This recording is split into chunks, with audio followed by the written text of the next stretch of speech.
Saint Seiya est un manga marquant qui a su, au fil de son histoire, apporter de l'émotion et des moments marquants au lecteur. Découpé en 3 grandes parties qui peuvent elles-mêmes être découpées en petits arcs, Saint Seiya a marqué le monde de la BD japonaise en créant et en jouant avec les codes du shonen. Malgré toutes ses qualités, il est indéniable que le niveau entre les différents arcs est inégal. Aujourd'hui, j'aimerais voir avec vous les arcs que je considère comme les meilleurs de tout Saint Seiya. Et pour cela, quoi de mieux qu'un bon vieux top 10 des familles. Comme d'habitude, ce classement il est purement subjectif et ne se base que sur mon avis, mon ressenti et ma compréhension de l'œuvre. Si vous avez un avis ou un classement différent, merci de le faire respectueusement dans les commentaires. Chaque commentaire insultant sera automatiquement supprimé, donc comme ça vous êtes prévenus. Maintenant que tout est dit, c'est parti pour le top 10 des meilleurs arcs de Saint Seiya. Petit disclaimer, les arcs de ce top sont issus d'un découpage personnel, mais qui est globalement admis par les fans et qui est notamment tiré des arcs de la série animée. Cependant, dans la majorité des cas, je ne considère que l'histoire du manga pour définir mon avis global et pas l'histoire de l'anime.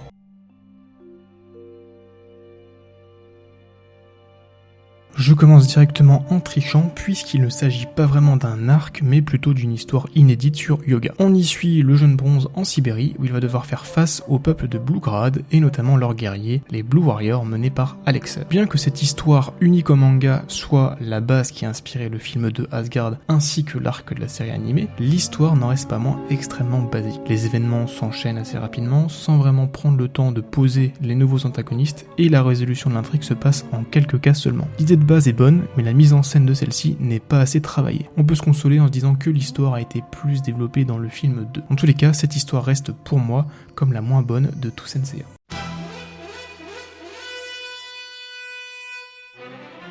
Cet arc est celui que j'aime le moins, je pense. L'action y est soutenue, mais amenée sans lien, trop vite, trop rapidement.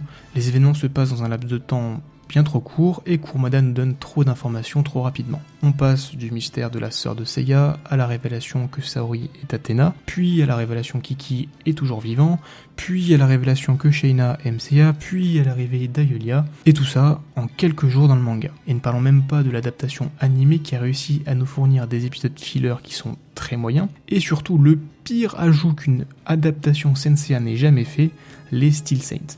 Je déteste les Steel Saints, ils sont juste inutiles et là uniquement pour vendre des jouets, et même le créateur s'excusera de les avoir ajoutés, c'est pour dire à quel point ils ne servent à rien.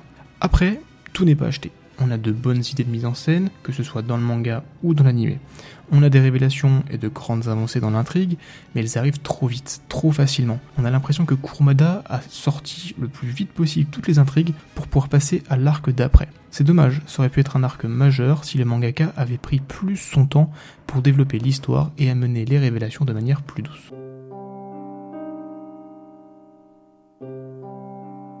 L'arc Inferno est un arc qui est difficile pour moi de juger. J'ai un avis assez mitigé sur cette partie. D'un côté, j'adore l'aventure de nos bronzes au travers des strates du territoire d'Hadès et leur affrontement contre une variété de spectres et leur panel de techniques qui sont plutôt inspiré. D'un autre côté, on sent que Kurumada, il était sur la fin de son récit, rushant et bâclant certaines parties, laissant des passages sans explication que les fans tenteront de combler, notamment avec l'excellent fan manga Saint Seiya chapitre spécial qui fait la part belle à Shiryu et Yoga. Dans l'animé, c'est à partir de ce moment que l'animation elle perd en qualité, ce qui joue sans doute aussi dans mon appréciation globale de l'arc. Plus ambitieux mais moins aspiré et surtout pas assez développé, cet arc laissera un goût amer aux fans, notamment avec certains combats expéditifs comme celui contre Ea. Nombre de personnages charismatiques, notamment les juges des enfers, seront amenés dans cet arc sans jamais être vraiment exploités, ce qui est extrêmement dommage. Un arc que j'aime, mais qui m'a déçu et qui aurait mérité d'être plus exploité.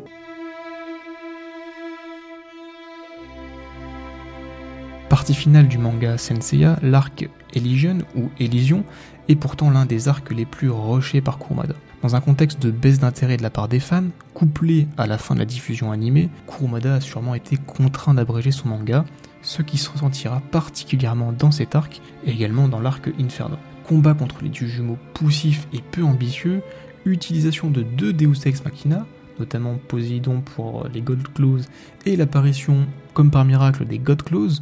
Cet arc, il n'avait pas grand chose pour lui, et encore plus avec l'adaptation catastrophique de la version animée et ses animations dignes des meilleurs PowerPoint.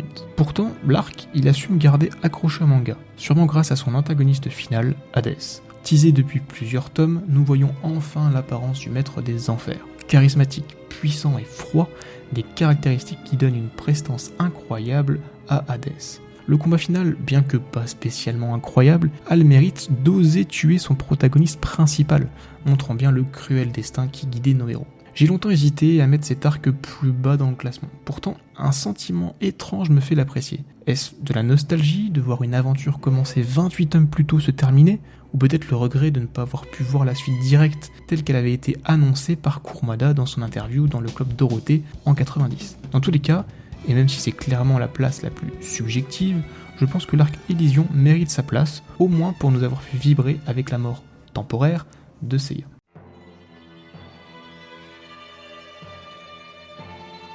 Généralement apprécié des fans, l'arc Black Saint a su trouver son style et atteindre le cœur des lecteurs. Premier arc à mettre en lumière les réels enjeux de l'histoire, il nous permet également d'appréhender la terrible puissance des Saints ainsi que l'entraînement inhumain qu'ils ont dû subir. C'est également dans cet arc que nous développerons le passé de nos héros, avec notamment le complexe de Yoga lié à sa mère qui sera très développé, le lien fraternel qui unit Shun et Ikki ainsi qu'aux autres héros avec la révélation qu'ils sont tous frères ou demi-frères, et surtout l'histoire tragique d'Ikki du Phénix. Plus violent, plus brutal que l'arc précédent, l'arc Black Saint brille également par l'ingéniosité des techniques utilisées par les protagonistes qui arrivent à s'éloigner légèrement du style de combat qu'on va retrouver par la suite dans chaque arc. Cet arc est une véritable accélération dans le manga, aussi bien pour l'histoire qui prend toute son épaisseur, pour le développement des héros, mais également pour l'action qui s'intensifie et ne cessera d'augmenter jusqu'au climax de cette partie, l'arc du sanctuaire. L'arc des Black Saint est donc un arc que j'ai particulièrement apprécié, tant dans sa version papier que dans sa version animée.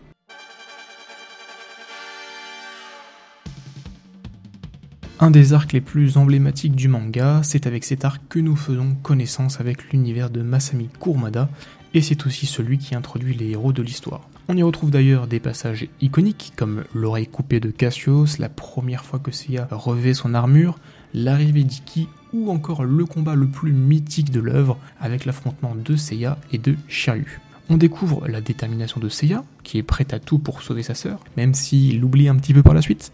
On apprend la vie difficile que les bronzes ont vécue étant jeunes, avant d'être envoyés aux quatre coins du monde pour devenir des saints. C'est un arc extrêmement important, puisqu'il pose toutes les bases de développement et d'identité des personnages. La relation entre Shiryu et son maître, les difficultés émotionnelles de Yoga, la psychologie complexe et perturbée d'Ikki, et aussi sa relation difficile avec son frère Shun. Cet arc amène les prémices des éléments de scénario qui seront complètement développés dans l'arc Black Saint.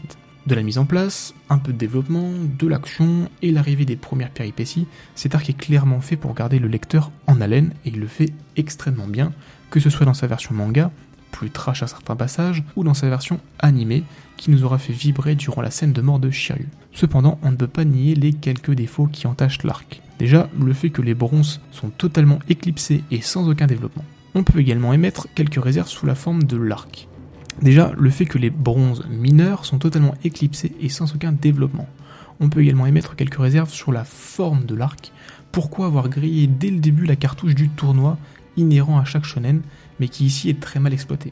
Un arc tournoi permet généralement de faire évoluer des personnages rapidement, notamment avec des interactions entre les guerriers, tout en mettant de côté l'histoire pour donner du dynamisme avec un enchaînement de combats. Ici, le tournoi ne pose que les bases des personnages principaux, normal, c'est le premier arc, mais uniquement les bases des personnages principaux, pas les autres. On perd donc l'intérêt premier d'un arc tournoi, et cela réduit le développement des personnages secondaires. C'est dommage parce qu'un arc tournoi aurait pu être mieux utilisé un petit peu plus tard dans le manga. Cela dit, cet arc reste tout de même excellent et parmi les plus iconiques de l'œuvre.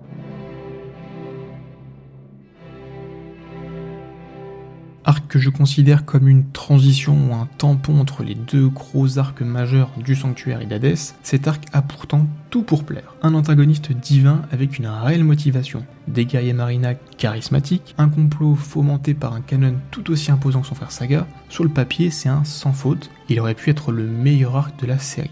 Cependant, le déroulé de l'histoire ne me permet pas de faire s'envoler l'intensité dramatique du récit. Et bien que quelques combats sortent du lot, notamment celui de Kassa, la plupart restent dans un classicisme assez dommageable, comme par exemple le combat entre Shiryu et Krishna, qui, même s'il est plutôt palpitant, semble être une redite du combat contre Shura en fait. Premier arc utilise des personnages secondaires pour les mettre au premier plan, notamment Kiki et Sheina, cela ne sera finalement que peu exploité, et le schéma classique des arcs de Senseiya reprendront le dessus. On notera cependant certains éléments qui font rêver les fans, comme par exemple les renvois de la flèche d'or du Sagittaire par Poséidon, où chaque héros protégeront Seiya au péril de leur vie en se jetant devant les flèches, ou encore notre trio favori, Seiya, Hyuga et Shiryu portant les armures d'or afin de sauver Athéna. L'arc Poséidon est donc un bon arc qui aurait pu détrôner tous les autres, mais qui a eu la malchance de n'être qu'une transition à une véritable menace, Hadès.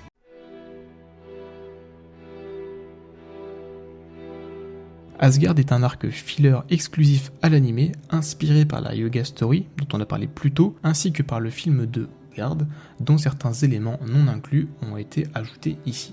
L'arc Asgard nous amène dans un environnement différent de ce que le manga nous a habitués, avec notamment des antagonistes avec un background travaillé et de véritables motivations, ce que nous n'avions encore jamais eu dans le manga. Bien que cet arc soit extrêmement apprécié en Occident, il n'a pas connu autant de succès au Japon et a, peut-être, participé à la baisse d'intérêt du public à la série, intérêt qui aura été totalement annihilé par la suite par l'arc Poséidon en version animée. Amenant des ennemis variés, intéressants et développés, l'arc Asgard apporte un véritable vent de fraîcheur à la série, sans mauvais jeu de mots, notamment en montrant un point de vue moins manichéen. Malheureusement, l'arc n'est pas exempt de défauts et tombe dans la facilité scénaristique en reprenant et en exacerbant chaque stéréotype du manga, notamment ceux apparus dans les films, comme un Shiryu très moralisateur, encore un Shun faible et toujours sauvé par son frère Ikki. Asgard reste cependant un arc très appréciable et apprécié, et nous apporter des antagonistes beaucoup plus profonds et développés que ce que l'on a pu avoir dans le reste de la série.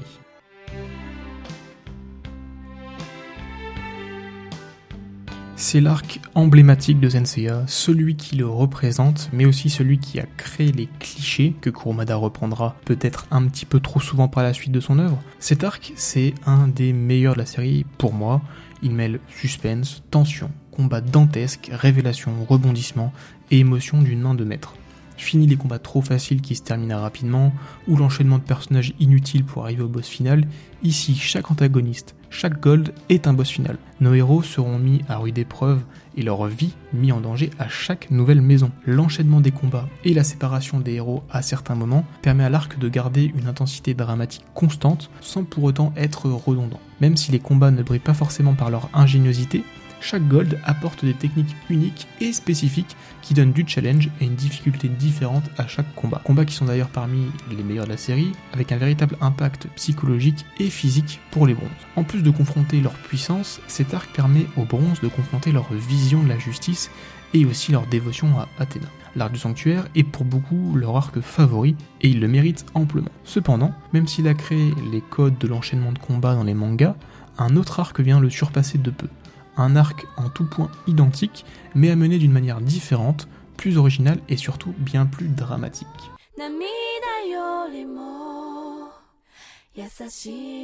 Et le numéro 1, l'arc du Junikyu-en, ou la partie sanctuaire de l'arc Hadès, ou la partie 1 de l'arc Hadès, c'est comme vous voulez. Je sais que mettre cet arc en premier va créer des crispations chez certains qui voyaient déjà l'arc sanctuaire au sommet du classement, et pourtant je pense qu'il mérite amplement sa place. Bien entendu, au premier abord, le Junikyu semblait une repompe facile de l'arc sanctuaire, mais il en est rien. Kurumada, au travers de cet arc, a réussi à cristalliser toutes les qualités des arcs précédents en retirant une partie des défauts qui lui collaient à la peau. Fini l'aventure centrée exclusivement sur nos 5 héros, cet arc fait la part belle à des personnages appréciés des fans, les Gold Saints. Ici, le récit se concentre principalement sur le lore et le développement de concepts comme l'Aria Shiki, la clause d'Athéna, l'identité du grand pop, ou encore l'Athéna Exclamation par exemple. L'action y est plus soutenue et explosive que jamais, avec des affrontements titanesques entre les Chevaliers d'Or, mais aussi contre des spectres aux capacités inédites telles que l'œil du papillon. Dans cet arc, les bronzes seront mis de côté, Seiya sera évincé très rapidement des combats, et seul Shiryu, dans le manga, parce que dans l'anime les 4 bronzes interviennent, aura un impact lors des combats, et en fait les bronzes ne reviendront qu'à la fin de l'arc. Une histoire centrée sur le lore, les Gold qui participent au développement des personnages en alliant action, révélation, épique et émotion, que demander de plus? Kurumada, il a su, avec cet arc, montrer qu'il maîtrise l'écriture d'un récit en créant un attachement à des personnages secondaires, les Gold, leur donnant un rôle primordial sans autant délaisser les héros qui restent le moteur de l'histoire. Un développement et une utilisation judicieuse des Gold qui utilisent avec brio le fanservice pour plaire aux fans sans pour autant tomber dans la surenchère. Là où les golds de The Last Canvas font avancer l'histoire à la place des héros, ce qui est dommageable pour le récit, les golds dans le Unique amènent les événements et les révélations qui permettent au bronze d'avancer dans l'histoire. Les golds sont ceux qui révèlent, pas ceux qui solutionnent. De plus, l'arc est magnifié dans la version animée, grâce notamment à la patte de Yamauchi, à une animation de bonne facture et à des OST soignés et surtout très bien utilisés et amenés. Cet arc est pour moi la masterclass de Kurumada, un concentré d'esprit Senseiya, et c'est ça qu'on aime. J'espère que cette vidéo vous a plu, je pense que pas mal de personnes auront des choses à redire, alors faites-le dans les commentaires mais de manière respectueuse s'il vous plaît. Il n'y a pas eu de vidéo pendant plusieurs semaines, c'est pourquoi j'ai fait cette petite vidéo tranquille pour reprendre un rythme rapidement on va dire. J'avais pas de temps à consacrer à YouTube, d'autant plus que le peu de temps que j'avais, je préférais le concentrer sur mon fan manga Senseiya Love Hunter, que vous pouvez d'ailleurs retrouver sur Amilova. J'ai plusieurs chroniques en stock, il me reste plus qu'à les enregistrer et à faire le montage, donc normalement le rythme de parution des vidéos devrait revenir à la normale. Sur ce, je vous dis à la prochaine, ciao tout le monde.